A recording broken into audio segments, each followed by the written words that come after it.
people, welcome back to another episode of Conversations with Jen, where I am speaking to people who are impacted by sickle cell so that I can educate you all and raise more awareness on the condition. Today, I have with me the lovely, the pretty, the beautiful Mary-Shaniqua. Thank you so much for joining me. Thank you for having me. Thank you for having me. So to start with, please just introduce yourself and let everyone know who you are. Who is the Mary-Shaniqua, aside from the sickle cell? Yes. Tell us about you.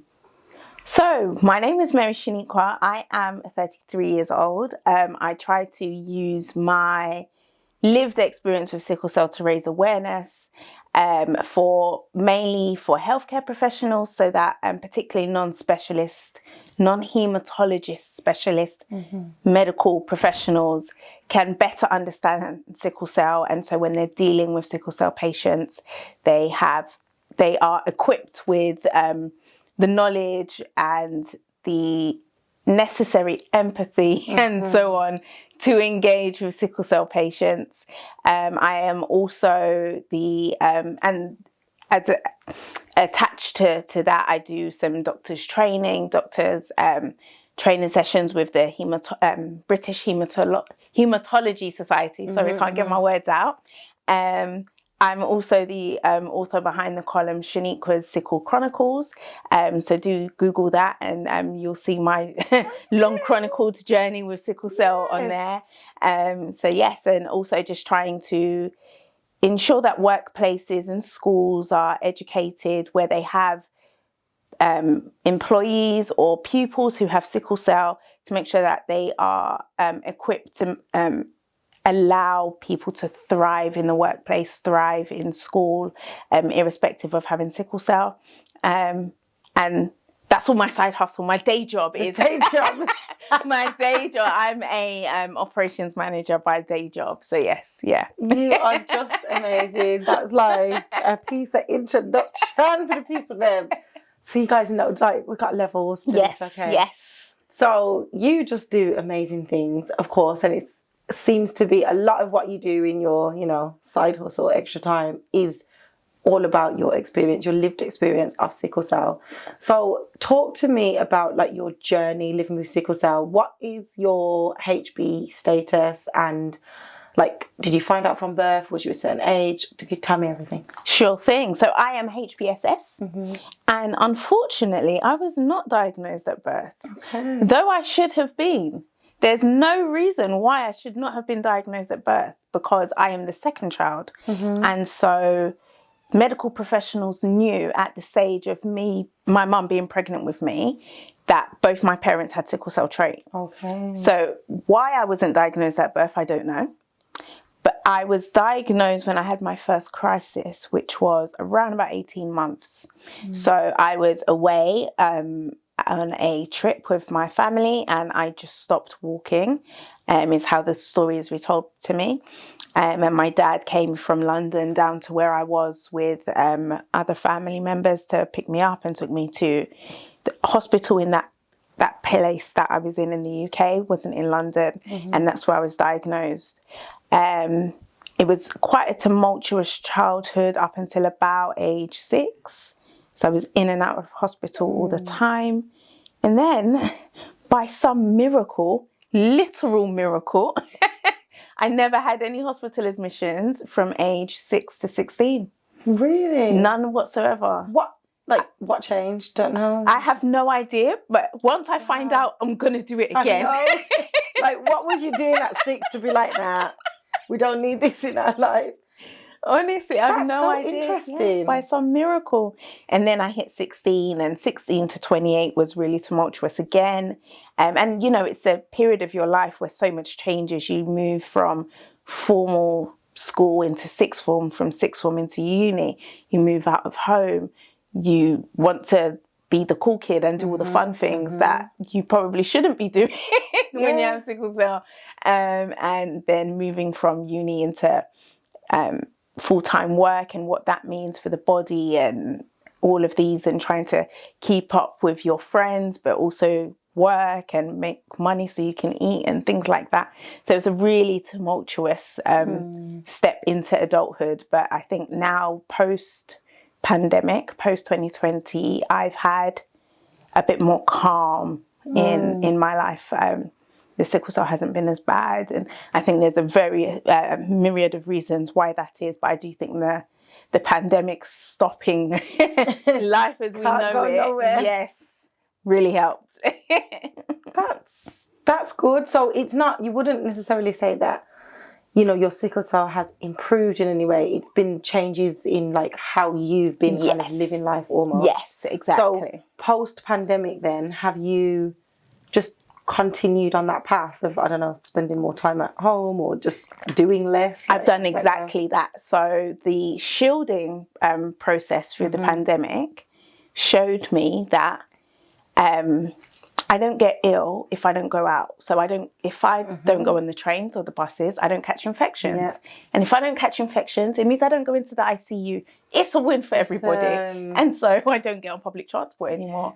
And now the need to go into the office isn't, you know, before there was no scope for hybrid working or anything. Not. You had to be in the office 5 days a week. Give thanks honestly, that COVID brought that. Yes, honestly. That is the blessing of COVID. I mean, COVID brought with it a lot of heartache and a lot of loneliness and things for people, but the output of hybrid working is a godsend to disabled people, godsend to people with sickle cell like myself and so on. So very grateful for that.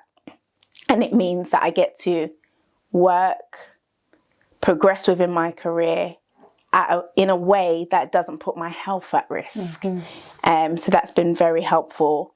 It's funny because I think pre-pandemic, if somebody had said to me that I need to stay inside for, I think it was 13 weeks, never I would have said impossible. Yeah. What? Not gonna happen. I would have not. Even I remember watching Boris on the TV with my sister, and he said, "Oh, you know, those in the extremely vulnerable category need to be shielding for 12 weeks." He said at the time. I looked at my sister. I was like, "Oh, he's having a laugh, isn't he?" He's probably not talking about me. Yeah, how's that going to happen? And then how mad when they released, like, you know, the whole thing, they actually mentioned sickle cell. I'm like, oh, so now surprised. You want to talk about Indeed, it was the first time that I had seen sickle cell in mainstream media communications. Ever. Like, they never mention us. So, like, why have you included us in this? We were trying to look for a way out. Now, COVID was, like you said, it came with, you know, ups and downs, but it did come with some pros, I think, for us that continued, like, post-COVID. Yes. Yeah. Now, so you've said, like, what you do. How has, like, sickle cell and your journey with sickle cell affected your work then? Or how have you navigated that? Because you seem like you're a busy girl. The whole thing. Nobody could tell you to stay in your house.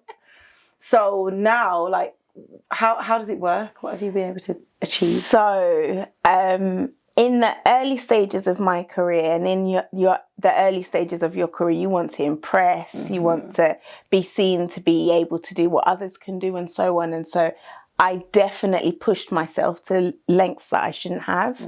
And my body showed me that. Between 2017 and 2019, I had a really horrible time, and 2019 was kind of when it all crescendoed, and I spent a lot of that year in hospital. Between those 2 years, remember there's only 365 days in a year, I spent 438 days in hospital between those 2 years. So a long time in hospital, a lot of time in hospital. And it dawned on me that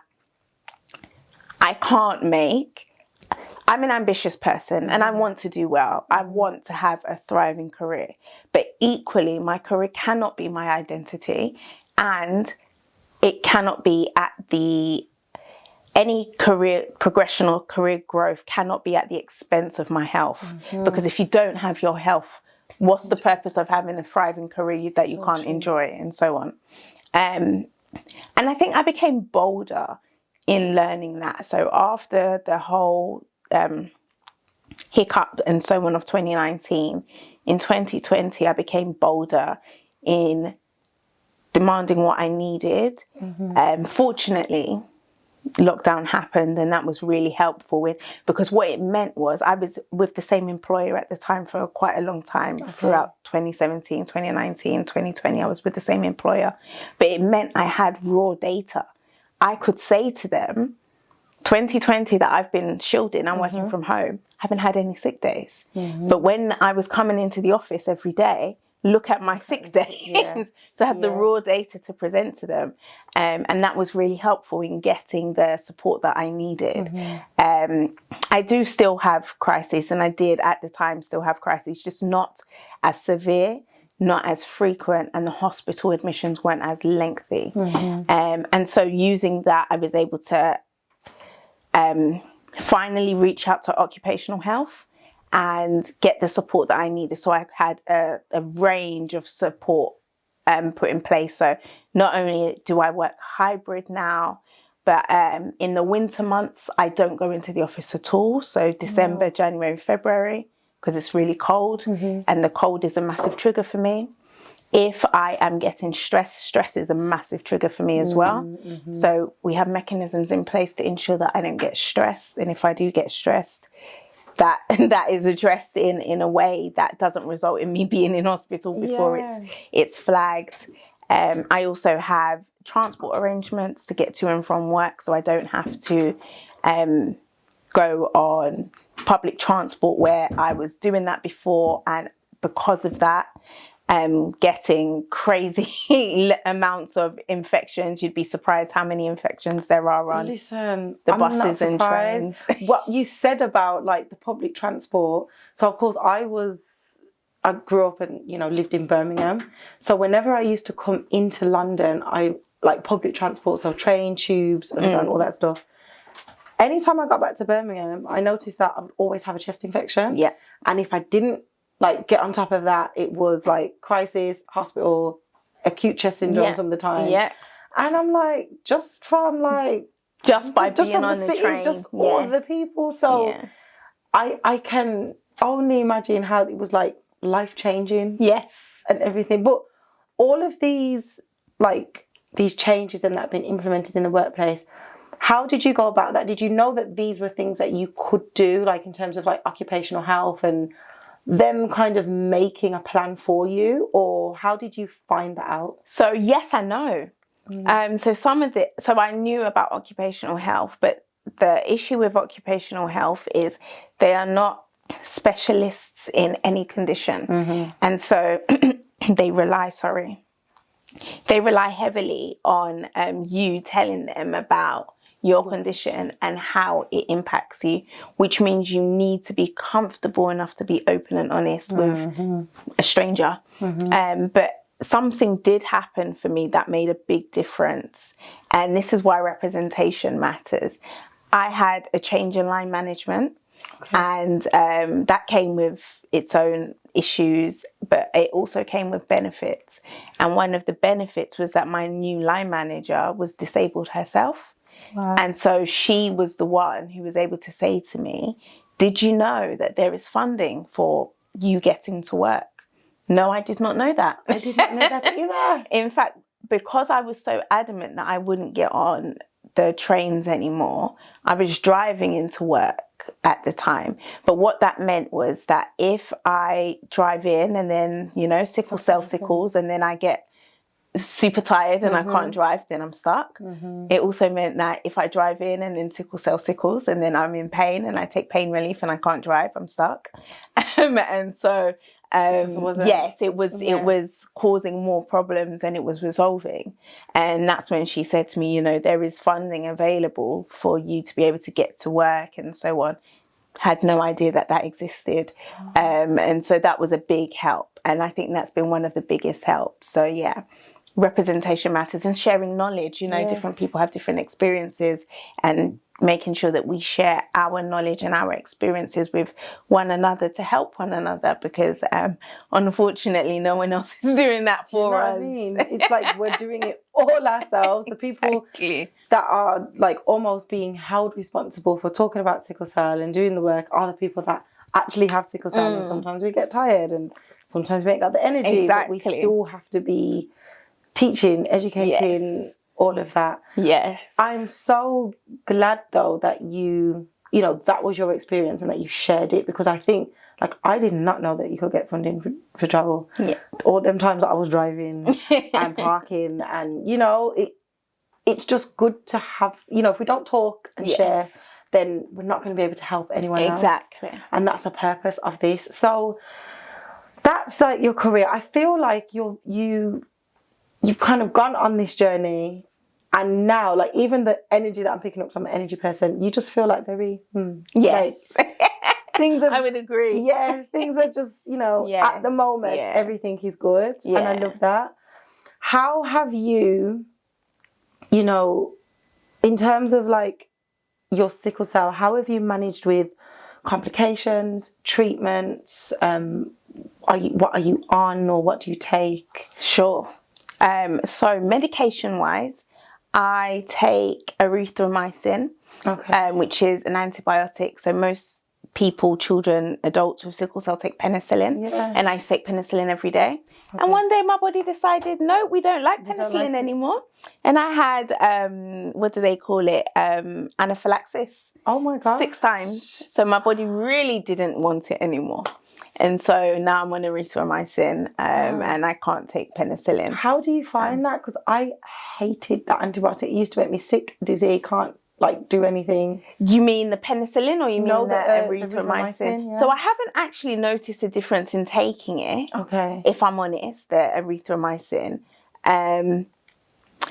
But what I do remember is, I remember how terrible I felt with the anaphylaxis. And I was in hospital at the time.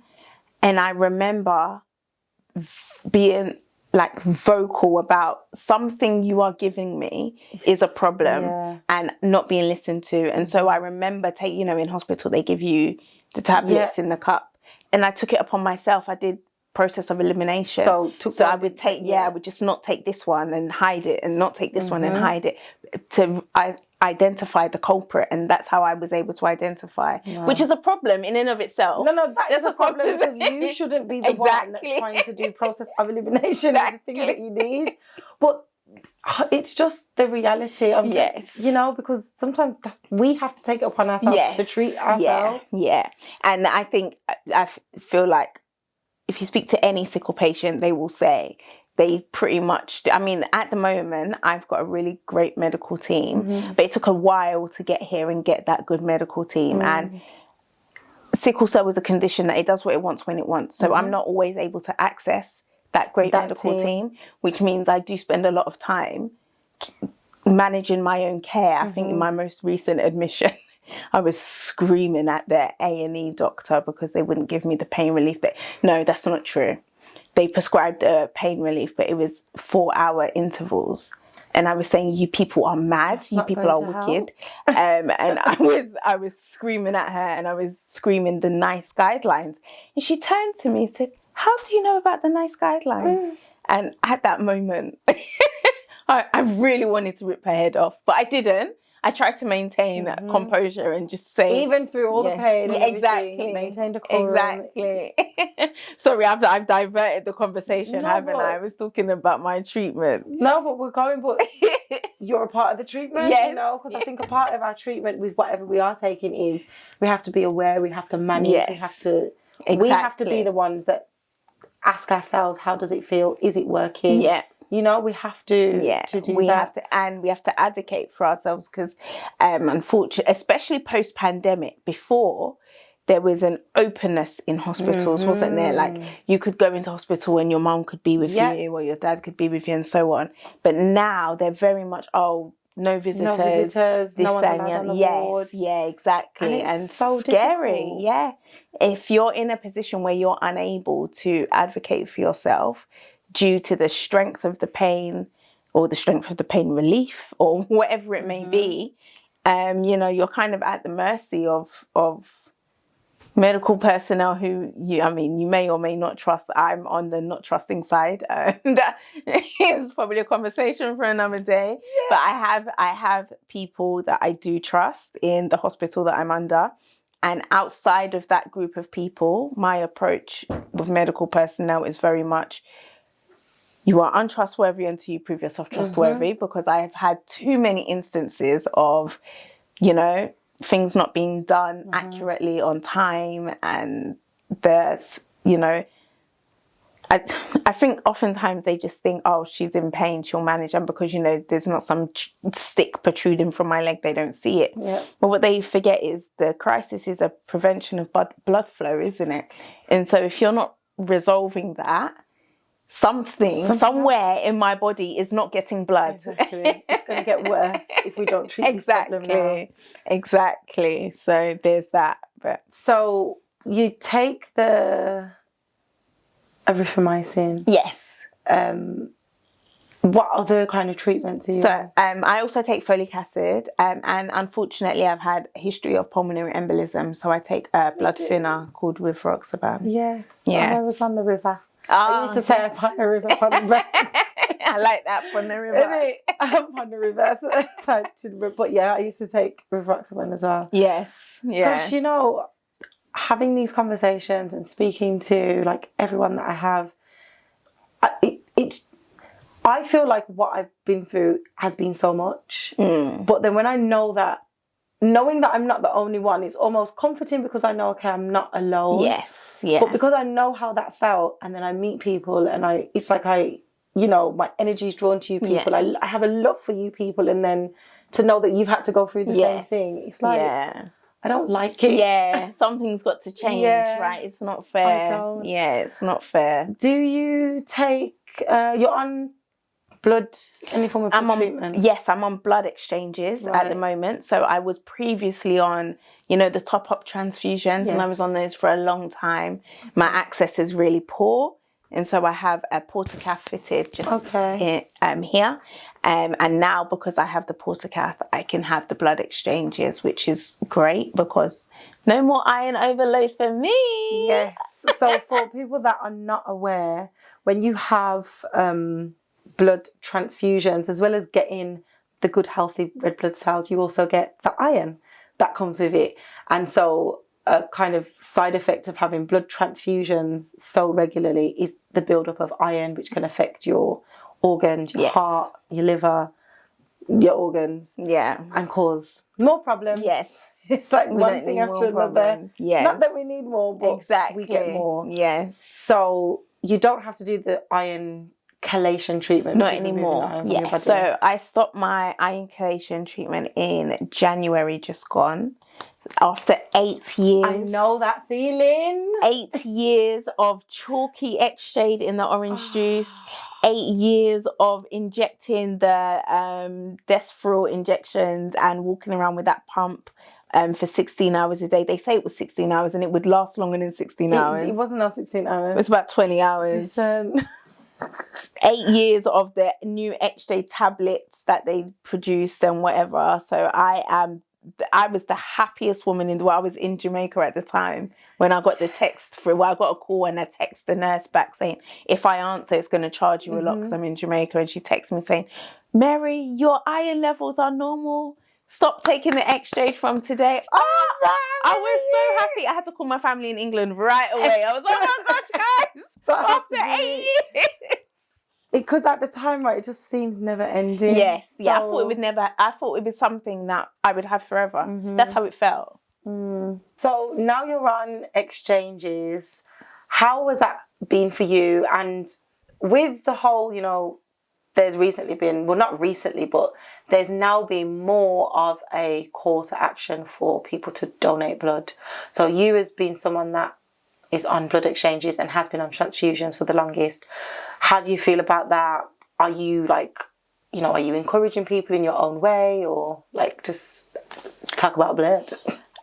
So I think it's really important to give blood, and I tell everyone in my circle and anyone that will listen to me, really, I tell everyone, if I'm a part of your life and you love me and you're happy that I haven't passed away because of sickle cell, the only reason that's possible is because somebody somewhere gave their blood so I can still be alive today. And so if I do mean anything to you and you do love me, please give your blood if you can, so somebody else, it may not be me, but someone like me gets to live their life and gets to remain to be somebody's daughter, gets to remain as somebody's sister, gets to meet the love of their life and be a partner, gets to be a good friend, gets to have a thriving career and all of these things. I don't get any of that without somebody somewhere taking the 30 minutes out of their day and putting their arm down and giving blood.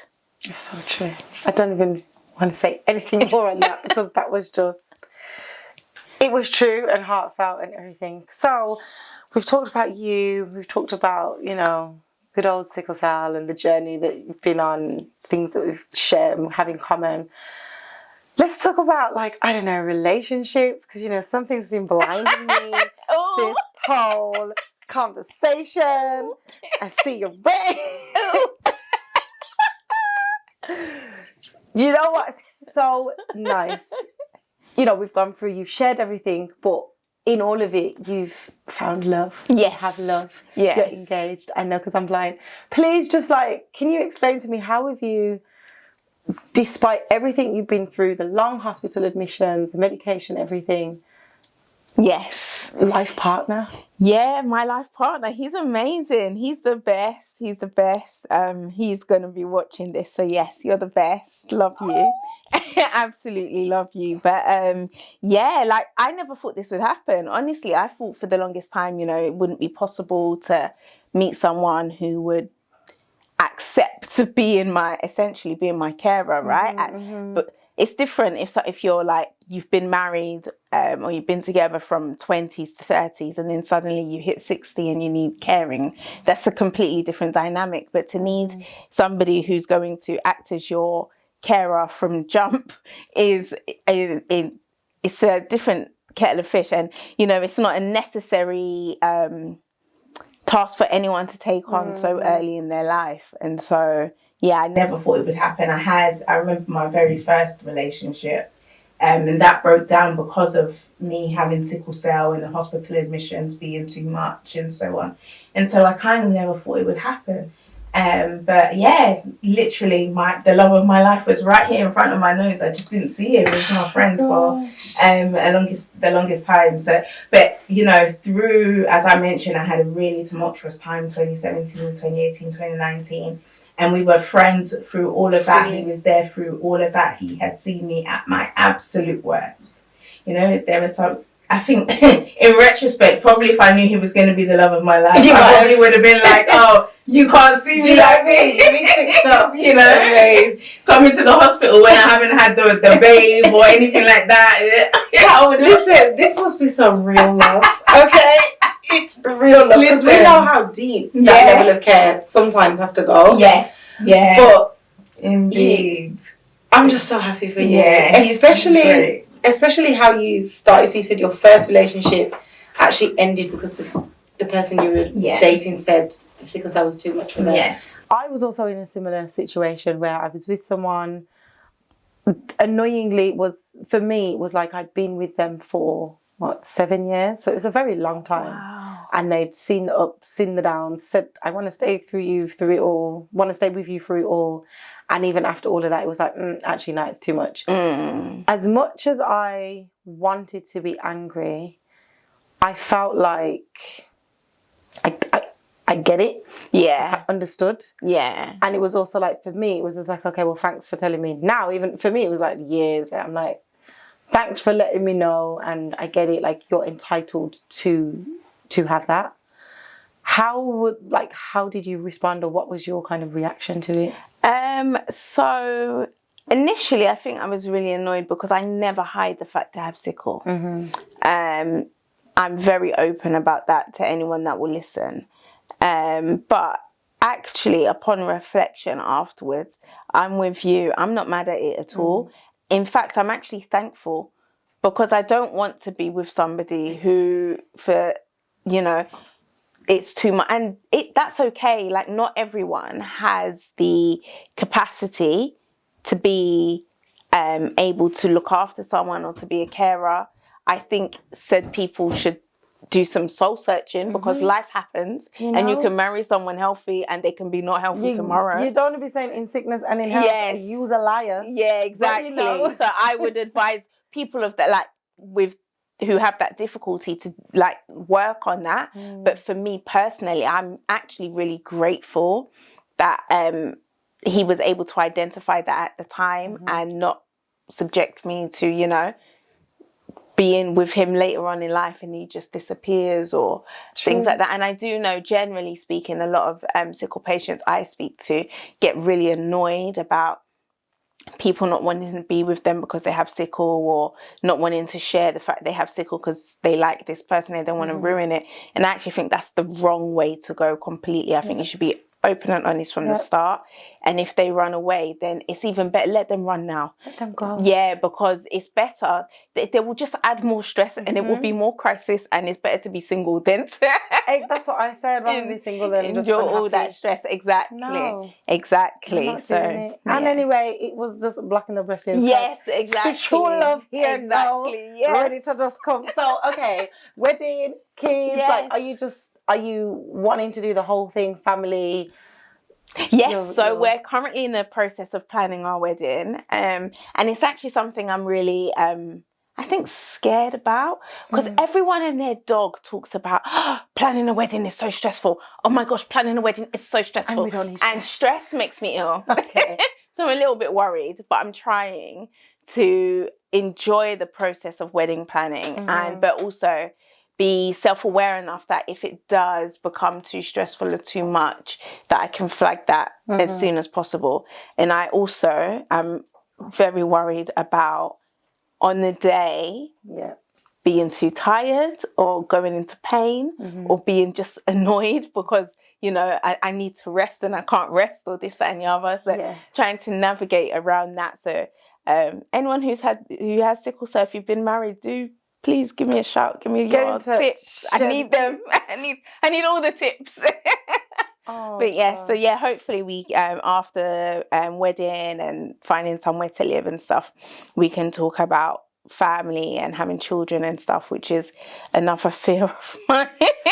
For obvious reasons. One step at a time, girl. One step at a time. We don't need all the stress. With all at once is a problem. So yes, but that's way down the line. You've tested, so future husband, sickle cell trait or AA? He's AA. Oh, okay, yeah, so that's something I feel really strongly about. Yeah, I wouldn't.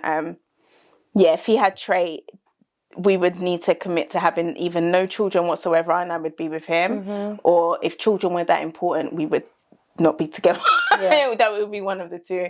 So yeah, he's AA, thank God. So yeah. I am just like beaming. I'm just so happy because you're happy, and I love happy stories. Yes, me too. I know that, you know, we both know that navigating this world and life with sickle cell, it can just be crazy. It can be sad. Yeah, it's a lot on us mentally, and there can be times where we, you know, in this case, you just feel like you're never going to be happy. You may never find love. Yeah.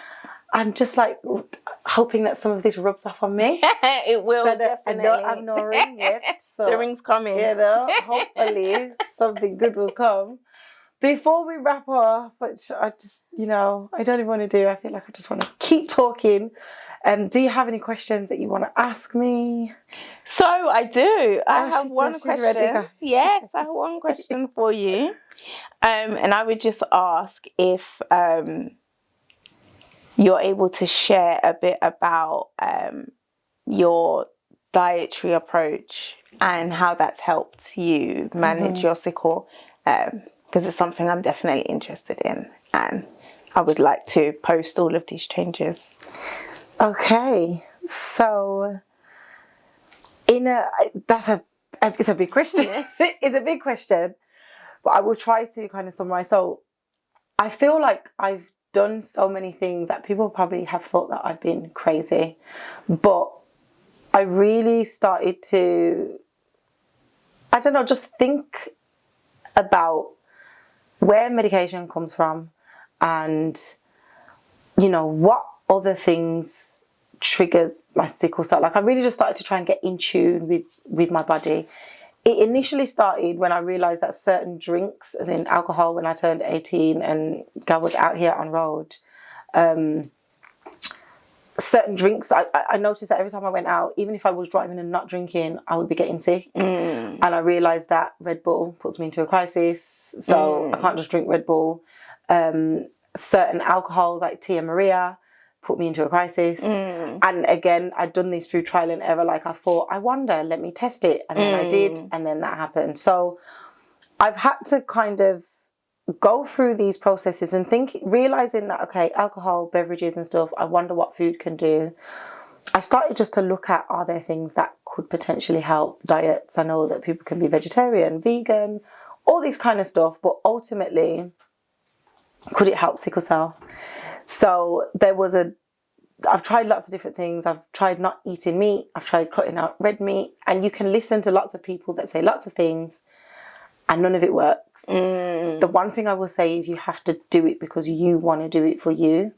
And you have to find what works for you. Yeah. The thing that I would say worked for me to an extent that it started to help a little bit. And from that, I've been able to find my own path of what works for me, was something called a blood type diet.